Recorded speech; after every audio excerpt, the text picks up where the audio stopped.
अस्सलाम वालेकुम students, welcome to my YouTube channel. अब हम नेक्स्ट आज का पार्ट नंबर 2 देखते हैं अपने टॉपिक नंबर आयो डिवाइसेस का। लास्ट लेक्चर के अंदर हम लोगों ने डिवाइसेस मैनेजमेंट को स्टार्ट किया था, जिसमें हम लोगों ने लास्ट लेक्चर में डिवाइस मैनेजमेंट क्या होता है या आयो डिवाइसेस क्या हैं उनको डिस्कस किया। और आज हम इंशाल्लाह एप्लीकेशन आयो इंटरफेस को डिस्कस करेंगे। एप्लीकेशन आयो इंटरफेस क्या है? तो हमारे पास एप्लीकेशन आयो इंटरफेस होता है, वो एक स्ट्रक्चरिंग टेक्निक प्रोवाइड करता है और एक ऐसा इंटरफेस प्रोवाइड करता है ऑपरेटिंग सिस्टम को कि वो आयो डिवाइसेस के स्टैंडर्ड फॉर्म में और यूनिफॉर्म वे में ट्रीट करा सके। इसमें एक सबसे इम्पोर्टेंट एग्जांपल अगर हम देखें कि किस तरह से हम लोग आयो डिवाइसेस को मैनेज करते हैं, स्ट्रक्चर करते हैं यूनिफॉर्म वे में, तो उसको हमें हेल्प कर रहा होता है डिवाइस ड्राइवर। मतलब हर डिवाइस का एक ड्राइवर हमें इंस्टॉल करना पड़ता है जो हमें एक इंटरफेस प्रोवाइड करता है ताकि हम उस डिवाइस को अपनी ज़रूरत के मुताबिक चला सकें। इस तरह से हर डिवाइस का एक अलग ड्राइवर होता है जो कि उस डिवाइस को मैनेज करने में हेल्प कर रहा होता है। तो एप्लीकेशन आयो इंटरफेस क्या है कि ये एक ऐसी टेक्निक है जो कि इंटरफेस प्रोवाइड करती है ऑपरेटिंग सिस्टम को कि वो आयो डिवाइसेस को यूनिफॉर्म या फिर स्टैंडर्ड वे में ट्रीट कर सके। तो इसकी एग्जांपल में क्या है? आयो डिवाइस है। कुछ करैक्टरिस्टिक्स हैं हमारे एप्लीकेशन आयो इंटरफेस के, इनको हम लोग बारी बारी डिस्कस कर लेते हैं। सबसे पहले हमारे पास करैक्टर स्ट्रीम है या फिर इनको ब्लॉक कहते हैं, या अगला है सीक्वेंशियल या फिर रैंडम एक्सेस। उससे नेक्स्ट है हमारे पास सिंक्रोनस या एसिंक्रोनस। उससे नेक्स्ट शेयर्ड या फिर डेडिकेटेड। उससे नेक्स्ट हमारे पास speed of operation and last one is read write या फिर रीड ऑपरेशन या फिर राइट ऑपरेशन। अब हमारे पास करैक्टर स्ट्रीम या फिर ब्लॉक जो है वो ये है कि अगर हम करैक्टर स्ट्रीम और ब्लॉक के बीच में डिफरेंस देखें तो हमारे पास जो करैक्टर स्ट्रीम है वो बाइट बाय बाइट, मतलब 1 बाइट करके वो करैक्टर्स को भेज रही होती है, लेकिन जो ब्लॉक डिवाइस है वो कंप्लीट यूनिट, मतलब पूरा एक सेट ऑफ बाइट्स को एट अ टाइम सेंड कर रही होती है। मतलब करैक्टर स्ट्रीम के अंदर हम 1 बाय 1 बाइट्स को भेज रहे होते हैं और ब्लॉक के अंदर पूरा एक यूनिट जो है वो बाइट्स का सेंड कर रहे होते हैं। सीक्वेंशियल और रैंडम एक्सेस में क्या होता है, कहते हैं जो सीक्वेंशियल डिवाइस है वो डाटा को एक फिक्स्ड ऑर्डर में, जो पहले से ही हम लोग ऑर्डर बना लेते हैं, एक सीक्वेंस बना लेते हैं, उसमें भेज रही होती है। लेकिन जो हमारे पास रैंडम डिवाइस है वो क्या करती है, वो कोई भी तरतीब नहीं होती, उसमें कोई अरेंजमेंट नहीं होती, वो रैंडमली किसी भी लोकेशन में किसी भी टाइम कोई भी डाटा सेंड कर देती है। ठीक है। सीक्वेंशियल के अंदर हम लोग प्री ऑर्डर पहले से कर लेते हैं, उसको एक सीक्वेंस दे लेते हैं, फिर उसको सेंड कर देते हैं।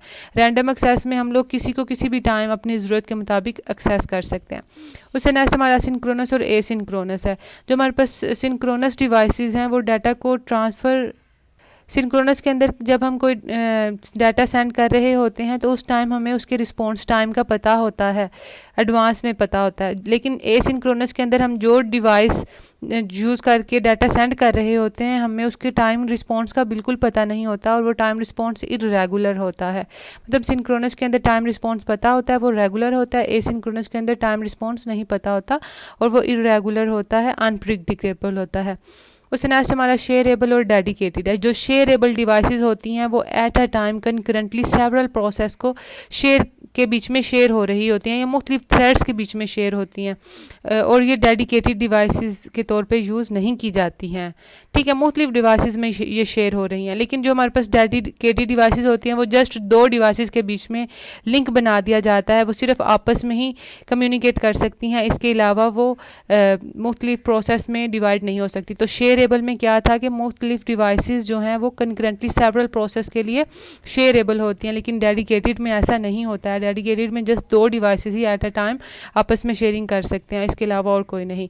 स्पीड ऑफ ऑपरेशन में क्या है कि डिवाइस की स्पीड जो है वो फ्यू बाइट पर सेकंड से फ्यू गीगाबाइट पर सेकंड तक जा सकती है।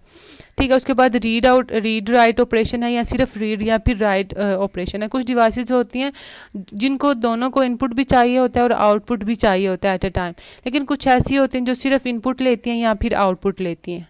बस आज का टॉपिक इतना ही, जिसमें हम लोगों ने एप्लीकेशन आयो इंटरफेस को डिस्कस किया कि एप्लीकेशन आयो इंटरफेस हमें एक ऐसा प्लेटफॉर्म प्रोवाइड करता है, एक ऐसा स्ट्रक्चरिंग टेक्निक, एक ऐसी इंटरफेस प्रोवाइड करता है जिसके अंदर हम लोग अपनी आयो डिवाइसेस को, ऑपरेटिंग सिस्टम जो है आयो डिवाइसेस को एक यूनिफॉर्म या स्टैंडर्ड वे में ट्रीट करवाता है। इसकी एग्जांपल में हमारा डिवाइस ड्राइवर था कि हम मुख्तलिफ डिवाइसेस को मैनेज करने के लिए, ट्रीट करने के लिए हम मुख्तलिफ ड्राइवर इंस्टॉल करते हैं।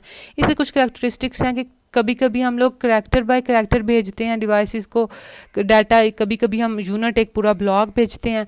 हमारा या तो सीक्वेंस में होता है या रैंडमली एक्सेस करते हैं, कहीं से भी कोई भी। या सिंक्रोनस होता है, हमें एडवांस में पता होता है उसका रिस्पॉन्स टाइम, या एसिंक्रोनस होता है, हमें उस एडवांस में नहीं पता होता, वो इरेगुलर होता है। कुछ डिवाइसेस शेयरेबल होती हैं, मतलब मुख्तलिफ प्रोसेस के बीच में शेयर हैं। कुछ डेडिकेटेड होती हैं कि जस्ट 2 प्रोसेस के बीच में ही ये यूज़ हो सकती हैं, अदरवाइज़ वो कहीं नहीं हो सकती। उसके बाद स्पीड इसकी डिफरेंट होती है। उन्होंने बोला कि इसकी स्पीड जो है वो फ्यू बाइट्स से लेके ना गीगाबाइट्स तक जा रही होती है, और इसमें हम रीड कर सकते हैं, राइट कर सकते हैं, या एट अ टाइम रीड और राइट दोनों भी कर सकते हैं। आई होप कि आपको इस टॉपिक की समझ आई हो। फिर भी कोई क्वेश्चन, कोई confusion, without any hesitation comments में पूछें या पर्सनली मुझे ईमेल करें, I will explain it more. और आपको लगता है कि कुछ और टॉपिक मुझे इसमें इंक्लूड करना चाहिए तो आप मुझे सजेस्ट भी कर सकते हैं। आप इसको फ्रेंड्स तक भी शेयर करें ताकि वो भी इससे फ़ायदा हासिल कर सकें। बाकी थैंक्स फॉर वॉचिंग, दुआ में याद रखें। अल्लाह हाफिज़।